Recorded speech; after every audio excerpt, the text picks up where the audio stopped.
Wow, wow, wow. Do some digging, guys. And again, thank you so much, Gary, for taking your time to chat with us tonight because I am learning as much as I'm sure everybody else is here. I've all but given up trying to take full notes over here because it's such an amount of information. I'm probably gonna watch this back in halftime. That way I can get everything done. But you are empowered to do your own digging into the subject. You will be enriched for the Yep. toil, and you will learn a thing or two. Oh, did I answer that question? Yes, The yeah, royals, very, and very are thoroughly. they around? This transformative video is in the defense of my Origins of White Skin video. So this is part 2 of that video, the origins of light skin. I know I was going to talk more onto the patriarchs of humanity, but in this video we will brush up on just some of the patriarchs. This is Abaqueto Neborique. Don't forget to like, share, and subscribe. Please leave your comments and thoughts for this series respectfully. Please enjoy this research intended for entertainment purposes only. And with that being said, let's move on to the video. This video will be transformative. In fair use of this content, I will pause and connect both our independent research from time to time. I will reduce about 2 hours of their video into clips that pertain to the origins of white skin. From the channel Angelegend, video upload named Every Nephilim Tribe in the Bible with Gary Wayne. So if you're interested in going deep into the rabbit hole, subscribe to this channel. Links to the video for further context will be provided in the description, and for further historical background, I've slightly extended the clips onto further explanations provided by the expert, Gary Wayne. The host of Angelegend channel is promoting Gary Wayne's over 30-year-old research. So let us see how his 30-year-old research matches my own investigation, albeit I'm the same age of his research. Investigations that match a lot for our reason. You yourself testify how exact these historical sciences combined with archaeogenetics truly is. That, for example, here in this channel, Abaqueto Neborique, we have made predictions that have knocked right at the door of historical fact.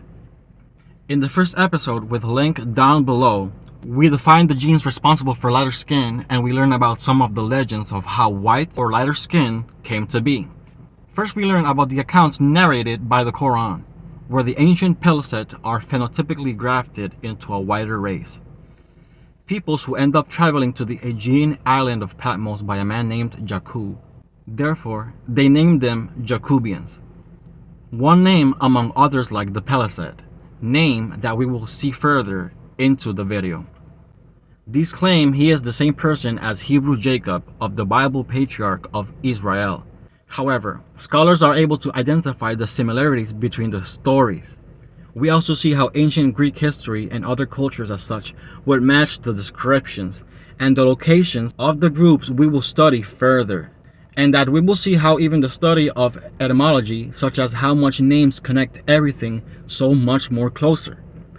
We will see how these groups who are said to be Neanderthals or Denisovans in modern science, who then intermingle with what is called the Cro-Magnon, or anatomically modern humans. As we have mentioned in my previous videos, let us see how the ancient North Eurasians and all these mainstream science names for ancient peoples groups also find their truth in the tribes like the Kenites, the Canaanites, and the Kenizzites.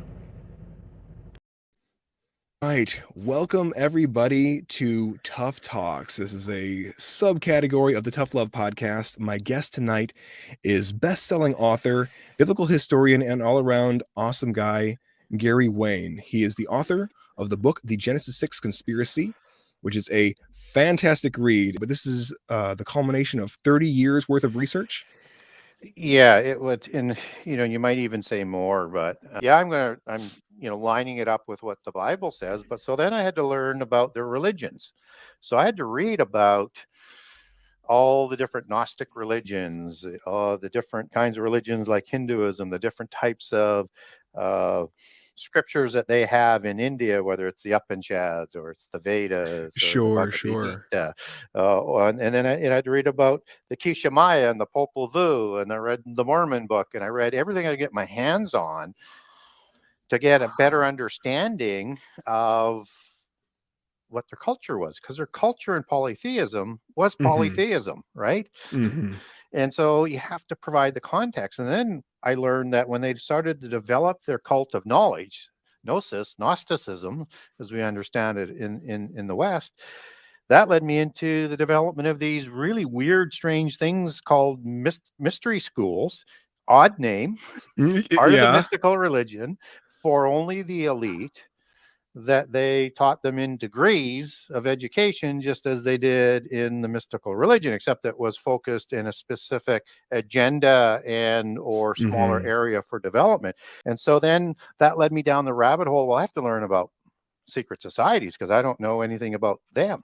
We are very, very honored and blessed to have you on the stream tonight. My goal is for tonight's talk to provide people with the context that they need to be able to explain that violence by knowing exactly who these tribes were. Gosh, you pull one tiny thread and this whole thing Oh, just, it goes in 1,000 different directions. oh my gosh. No wonder it took you 30 years to get all the research together. Yeah. All right. Well, For the audience, once you start to understand who these peoples are, it just opens up the doors of context and understanding of what was yeah. really going on back there. Now, The tribes to be named are all mostly Canaanite tribes. Therefore, these are the lineages where we get some of those ancient North Eurasian people names like the Khans, the Huns, and even the Han Chinese, all remembering their patriarch, Ham. We will even see how even Anatolian peoples like the Hittites also go back to Ham. Note, Hittites were known to be brown or light brown, and seemingly Mongolian in appearance with slanted foreheads and other unique features. Phenotypes around the world that, in fact, are not what we thought and have deeper explanations. Amorites are depicted on reliefs as blonde-haired and blue-eyed and pale-skinned. The Anakim were also blonde-haired, blue-eyed, and pale-skinned. The name Amorite would come from a giant named Amar or Emor. Horim are red-haired, hazel-eyed, and pale-skinned giants. Different branch of the giants, but very much connected to the Anakim, and living in the same sort of region, but different cities and different pentapolis city-states. Next up here, I've got two names. It's the Ashtothites and the Ashdodites. Oh, those are a city of Ashdod. That's part of the Philistine network. So the Philistines are hybrids. They come from Casualim, who will produce them. So there's something that's going on. So they're going to intermarry while they're in Egypt, or more likely in Crete, because they migrate to Egypt, and then they migrate to Crete after that. And there's also Philistines that I cover off as well in the time of Abraham. So even before that. So, and then they come back because obviously they have relatives that are still there of the Philistines, like Abimelech is one of the ones that Abraham, he's the king of the Philistines there at that time. But it's the ones who come back in about 1550 BC, about 100 years or so, maybe a little bit more before the Exodus. Okay. And they expropriate the land of Gaza, and they push out much of the Avim, as Deuteronomy 2 talks about. Yeah. They push out much of the Anakim and other giants. But understand that Avim are still going to have Gaza, and the Anakim, the Avim are going to have Gaza. The Anakim are still going to have Gath, and they're going to have Ashdod.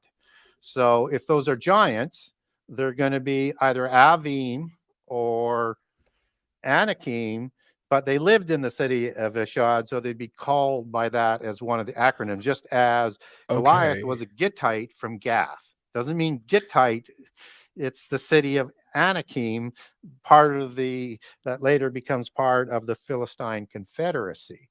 And so the Philistines then migrate with the Cherethim and the Pelathim. Here we are going to see some, if not most, of the ancient tribes responsible for the genes for white skin. The first, how the peoples of the three patriarchs of humanity with dark skin go through an ethnografting. as easy as picking the lightest person of all and forcing only that person to procreate among many. And among the children, the process is repeated and repeated until you end up with a lighter race. So before all these tribes came to be, patriarchs of humanity, Ham, Japhet, and Shem, existed first. And from their children, all the other tribes around the world were formed. For about a few other set sources in origins, these are the newer wife of Noah and their children with Ham. Next is Noah and his newer wife Naamah, whose descendants are said to have gone to the north and might be partially the origins of the Old Norse, from whom a separate Ashkenaz was born, implying that there are two descendants of Noah, patriarchs of humanity, that are named Ashkenaz, one a Norse and the other a Eurasian Mongoloid.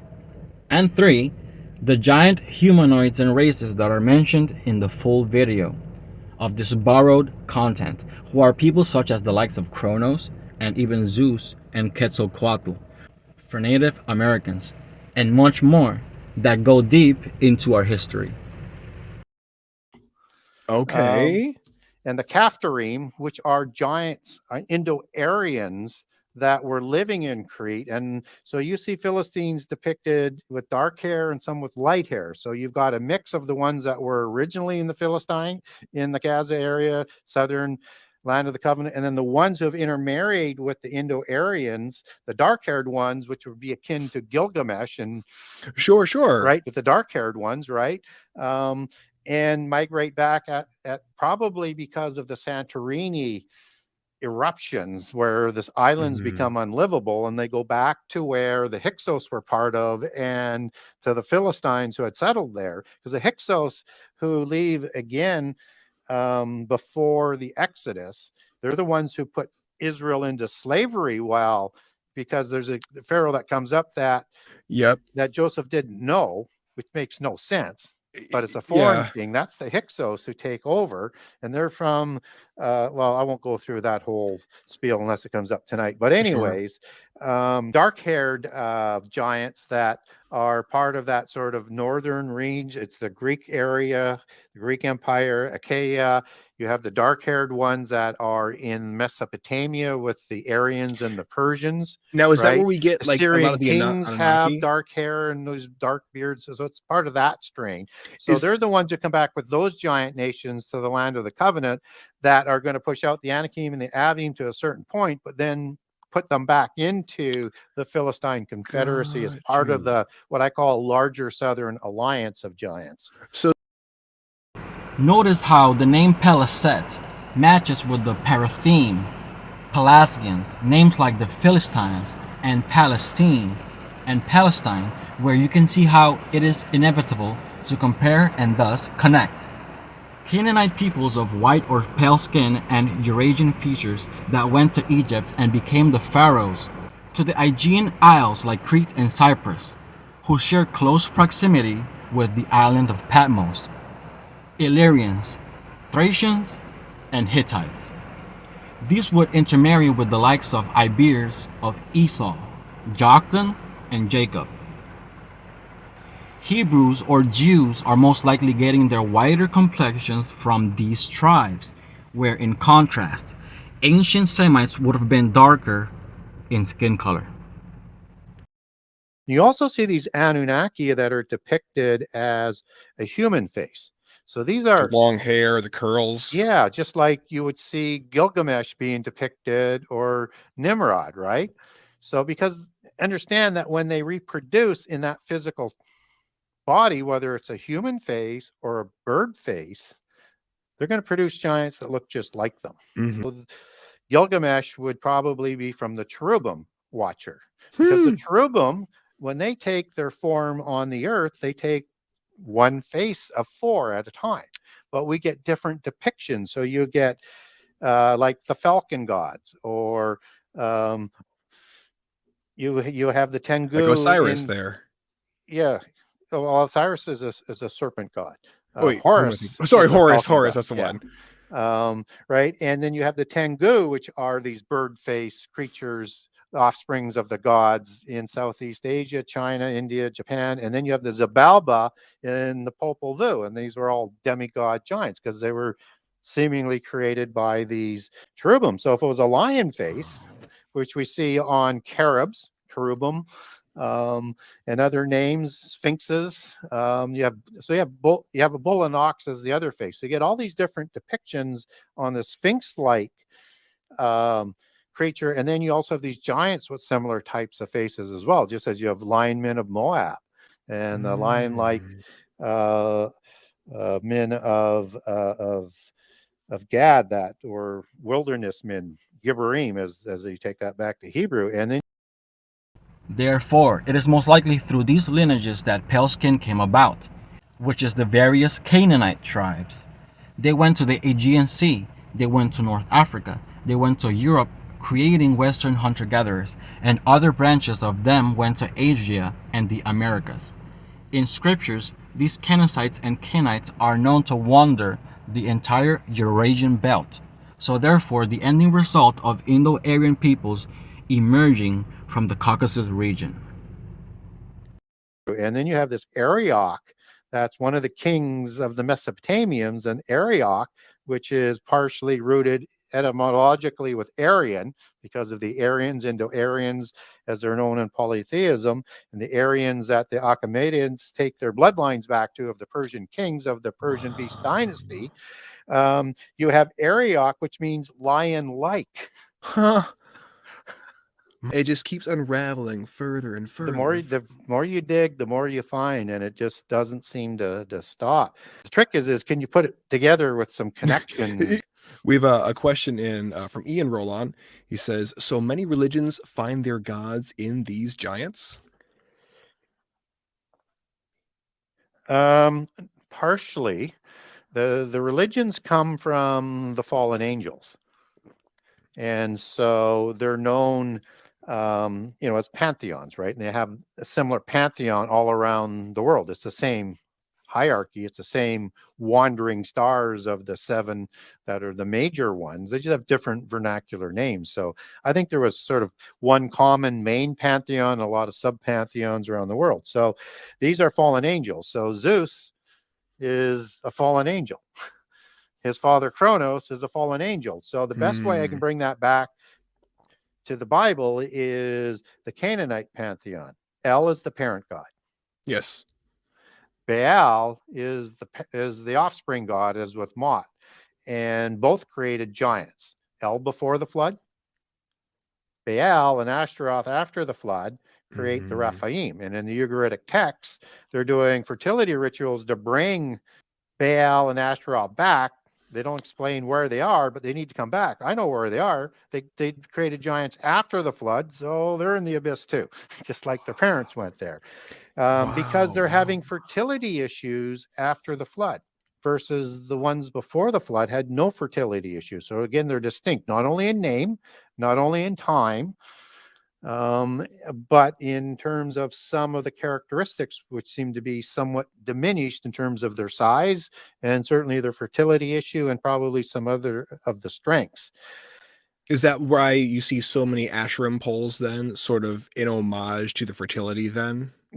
Partially because they want to bring back more of the demigods. That's part of that whole, I mean, it's a religion of giants, right? Yeah. They're the demigod representatives as offspring, the giants are, to run the religions and to run the governance for the pantheon of gods. And so, but it's describing these bloodlines and these kings of these nations. And so they have, as part of their definition, a fertility issue. They're childless or infertile. And it's generally, I think, referring to the females. So I think as before the flood, they're going to have this difficulty. So they have to take in humans because of that. Otherwise, they're going to go extinct. This is what I mean by historical background. Notice how throughout the entire explanation he is 100% suggesting some or most of the origins of the various phenotypes that exist.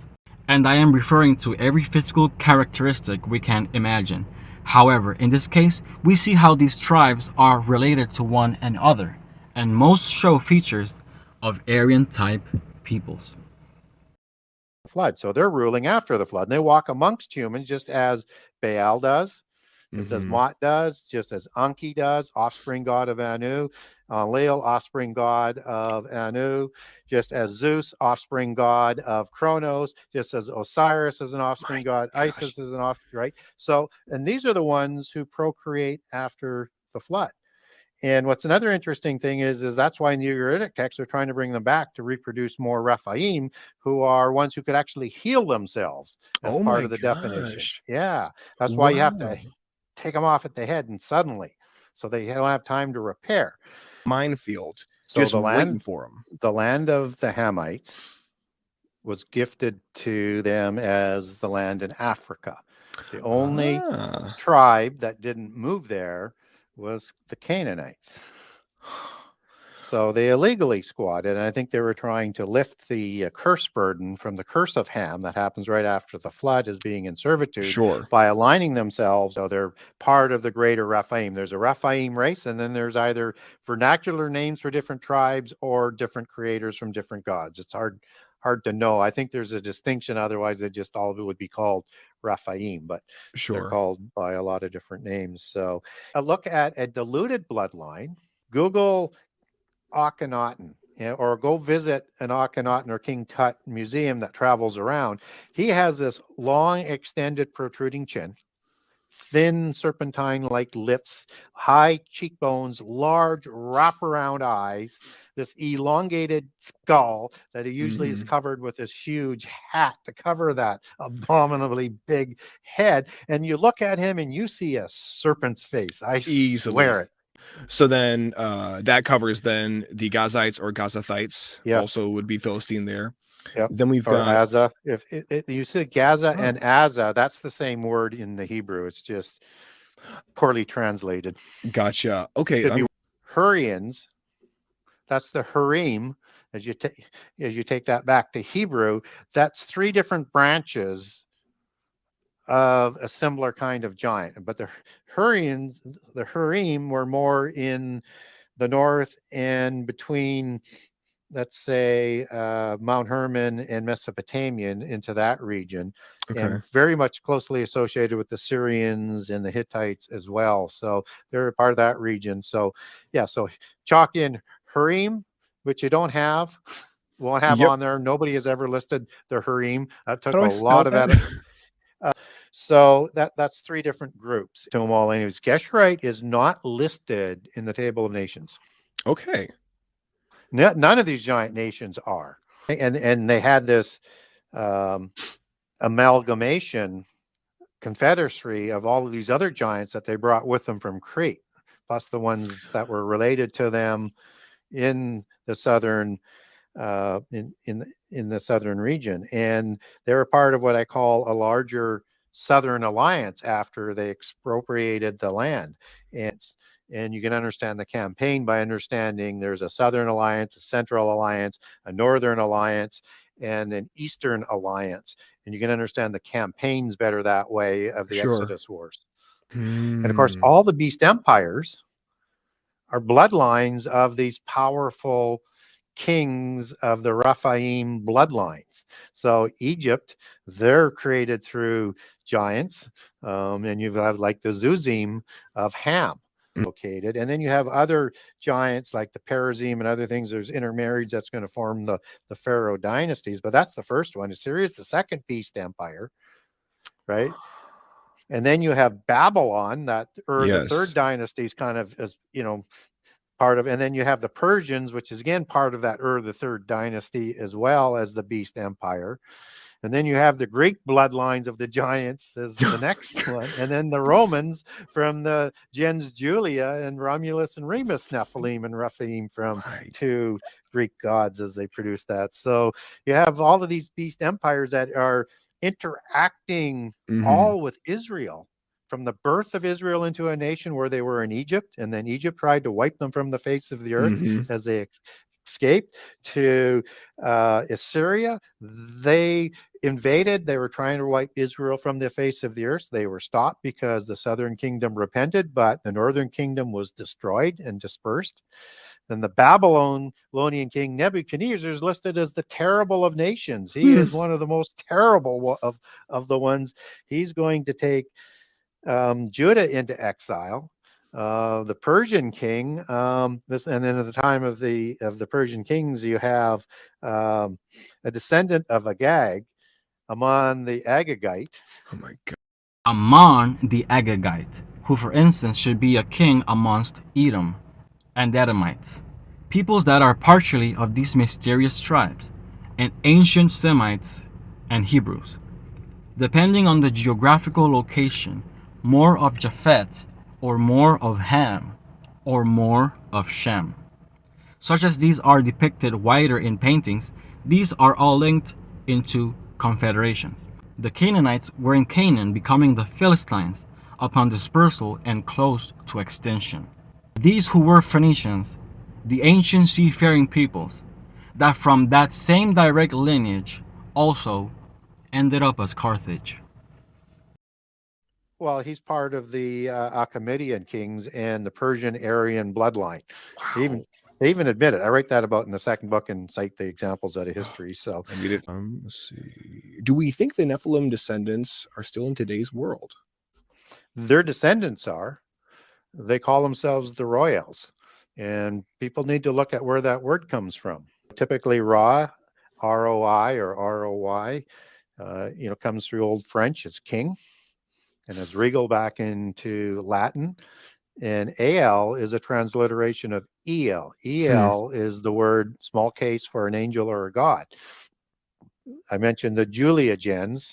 If I didn't name it by name, that's the Romulus and Remus bloodlines of the Roman royal families that Caesar and Augustus come from. The Italian black nobility, in large part, not all, because there's a Middle East influence on some of that black nobility.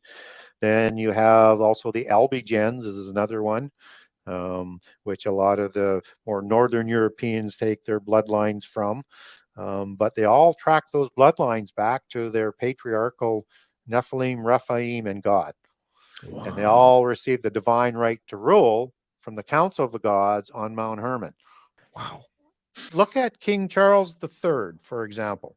He says he has his genealogies that go back to Vlad the Impaler, right? And he has genealogies that will take him back further. So who's Vlad the Impaler? Well, he was, character that Dracula was based on, and his imagery is the imagery of Vlad the Impaler. And Dracula means son of a dragon, son of a seraphim, heavenly dragon, right?